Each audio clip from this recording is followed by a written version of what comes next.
Den amerikanske popsangerinde Beyoncé, hun er faktisk indviet til sådan en havfru vandgudinde i en karibisk religion, som hedder Santeria. Det er sådan en slags voodoo, kan man sige. Og det er ikke noget, hun sådan skilter med, men den er sgu god nok. Beyoncé, hun er faktisk en slags voodoo-præstinde. Vi lever i en tid, hvor de animistiske religioner, de er på vej tilbage. Og det er en af de store religiøse ændringer, som er i gang i verden i øjeblikket. Mennesker af alle mulige slags vender sig med stor intensitet imod traditionel spiritualitet, imod jordfokuseret religion, imod animisme.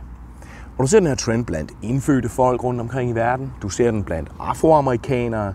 For eksempel er Santeria og voodoo, det er en stor tendens i tiden. Du ser det også blandt hvide mennesker. I Østeuropa går det fuldstændig amok. Og vikinger, det er jo inde på sådan en måde, hvor 9 ud af 10 udkantskommuner har givet en eller anden brandingkonsulent en formue for at fortælle dem, at de måske skal prøve med et vikingetema.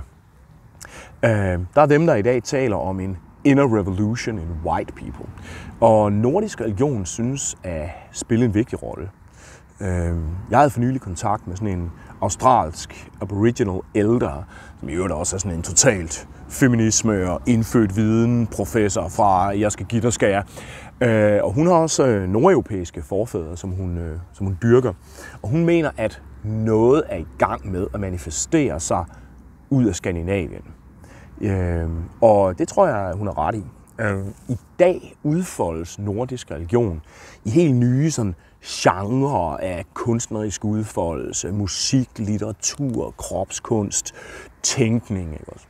Der er en fyr i Frederikshavn, som laver hedensk street art. Der er en kinesisk antropologistuderende, som ritualiserer Odins selvoffring ved at hænge sig op i kødkroge. Der er en fyr oppe i Nordsverige, som har opdaget en art bjørntotemisme, som har været levende i hans område, nærmest helt op til vore dage. Han studerer det her. Der er en hedensk universitetslektor i Colorado. Der er en svensk performer, som arbejder med at opføre digtet Vølvens Spådom i den urgamle og enormt komplekse koreanske recitationsteknik, som hedder Pansori. Der er rockbands, som den her dyb og inderlig religiøsitet har skabt en helt ny måde at performe nordisk spiritualitet på. De laver koncerter, som nærmest er sådan store trance-ritualer. Der er tatovører, for hvem det er at ændre et andet menneskes krop af en dybt religiøs, kulturel healing, som genforbinder os med vores oprindelige kultur. Der er sådan et helt miljø af akademikere, der arbejder med og debatterer, hvordan flip man tænker ind i vores tid en ærligt talt lidt skæv og sådan Game of Thrones-y jernalderreligion, hvor der bor elverfolk inde i gravhøjene, og hvor der er guder med magiske våben og underlige dyr som sidekicks. Jeg er religionshistoriker, og jeg ser hele den her trend som en generel vending imod animisme. Og animisme, det er den idé, at der er andre personer i verden end bare os mennesker, og at det er fornuftigt at have et ordentligt forhold til dem. I gamle dage, der betragtede man animisme som noget, der var primitivt, tilbagestående, men i dag, der er animisme blevet en stærk, teoretisk, videnskabelig og filosofisk position. Det er sådan lidt som om, vi har opdaget, at indianerne havde ret hele tiden, pomfret. Det var os, der tog fejl, når vi mente, at der ikke var en ånd i træet. Og det er så et eller andet med vores forståelse af den bounded subjektivitet, som er lidt for reduktiv, et eller andet med porøst selv og relationel ontologi og individuation of extendable subjectivity through concatenated hubs of agented relation og sådan noget. Og det skal jeg ikke gå videre ind i, for det er en lille smule langhåret. Men det, der står på bundlinjen, det er, at guder findes. De er ikke bare noget kulturelt eller noget psykologisk eller et eller andet. De findes ligesom i verden. Og når man bruger den animistiske tænkning til at kigge på vores egen kulturhistorie, så ser man animisme i vores helt almindelige kultur, når man bare krasser lidt i overfladen, på alle mulige forskellige måder. Man ser det i vores kulturelle symboler, i ting, vi spiser, i vores landskab, i vores højtider, monarkiet, flaget, den lille havfru-mand.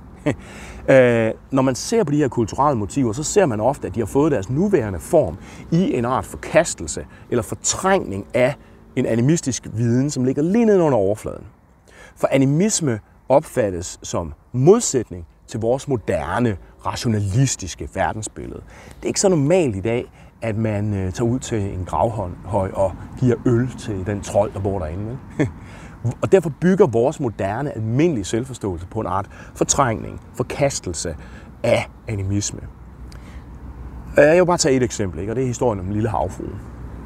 Måske har den rødder i den nordiske mytologi, hvor Sjælland, altså Søland, som betyder havlandet, bliver skabt af gudinden Gefjun, som måske er en art havgudinde. Nogle mener, havfruen er måske en lidt nyere figur, men det er også en havånd, som er knyttet til landskabet. Og den lille havfrue, hun sidder jo derude på lange linjer og længes efter sin menneskelige prins, som har forladt hende. Det er i virkeligheden den brudte relation mellem os og vores landskab. Men hvor H.C. Andersens fortælling sådan svælger lidt i den her sådan dydige uopfyldthed, i den her kærlighedsrelation, så er de oprindelige historier, de er langt mere klare i spyttet. Bruddet på kærlighedsforholdet mellem mennesket og landskabet, ånden, havånden, bruddet, det er en katastrofe. Når Agnete, hun for eksempel forsager sin havmand, så nedkalder han vanvid og sammenbrud over menneskenes verden. Mulm og mørke over alle land. Og jeg læser det her som en genklang i virkeligheden af den urgamle myte om Ragnarok.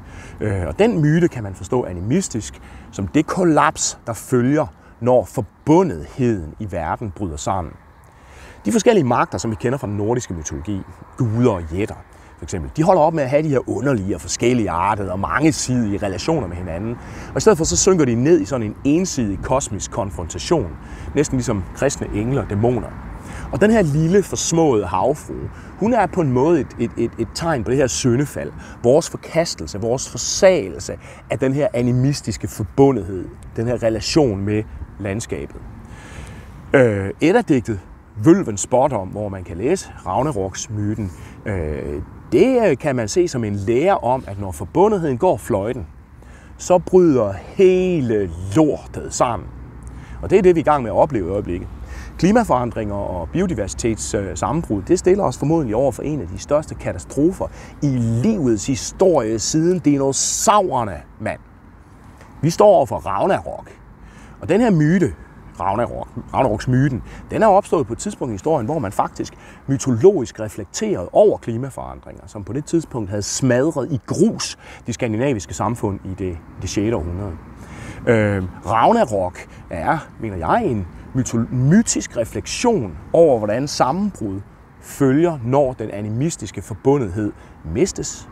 Når vi vender os fra havfruen, når vi bryder kærlighedsbåndet, forbundetheden med landskabet. Og jeg tror, det er det, som der er mange mennesker i hele verden, som kan mærke i virkeligheden. De kan mærke vølvens spådom, sammenbrudets nærhed. Og det er derfor, de higer efter vølvens visdom, kan man sige. Genoprettelsen af forbundetheden med vores verden. Og det er derfor, at folk vender sig imod animistiske, jordrettede religionsformer. Og når vi begynder at lytte igen til vølven, så vil vi kunne genoprette forbindelsen til havfruen. Ikke? Folk, der for eksempel praktiserer Santeria, som bor her i Danmark, det er Beyoncés religion, som jeg nævnte i begyndelsen, de identificerer faktisk den lille havfrue med Beyoncés gudinde, som de kalder for Otun. De sætter den figur af den lille havfrue på deres altre og bringer hende blomster ud på lange linje på særlige dage om året. Og jeg tror, at det vil blive normalt, snarere end undtagelsen, at man på samme måde som Beyoncé har gjort, knytter båndene igen til de urgamle kræfter, der forbinder os til vores landskab. Hun længes efter os, og vølvens visdom, animismen, kan lede os tilbage til hende. Tak skal I have.